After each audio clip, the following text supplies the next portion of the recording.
So to talk about AC circuits, we're first going to talk about AC electricity generation. So what I've got here is a turbine of some kind, a generator. And what we're going to do is consider how the voltage is generated by this setup. So I know it's hard to see with my terrible drawing skills, but we've got our magnetic field running straight between these magnets. And at the moment, our coil, which I've drawn square for convenience in just one loop, our coil is flat, parallel with the magnetic field. So, and I'm going to start tuning it. So at the moment it's flat like this. I'm going to start tuning it up and over, and then I'll keep tuning it. Okay. So I hope that you remember what we talked about with inductors, the idea that the induced voltage that you get is equal to the change in flux, so how quickly the flux is changing, I should say, with respect to time.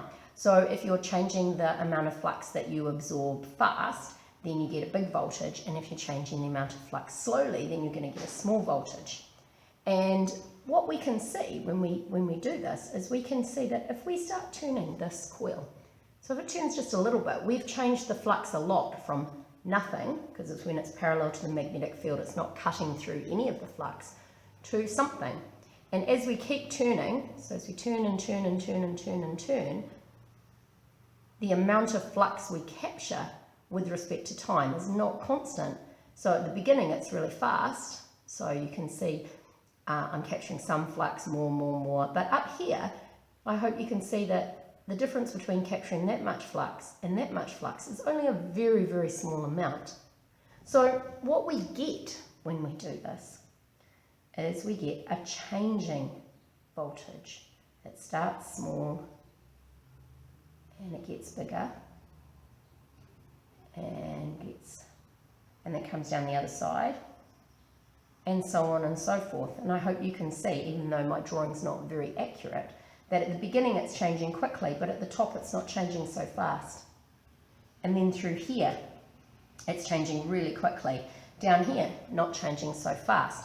And what we actually find is that for AC circuits, V equals the maximum voltage, whatever the maximum voltage is when it's changing the flux as fast as possible, when its magnetic flux is changing, sine omega t, okay, and the current, likewise, I max sine omega t.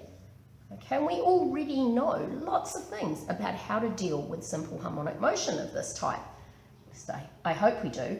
The chief one being that I want to remind you about right now is the fact that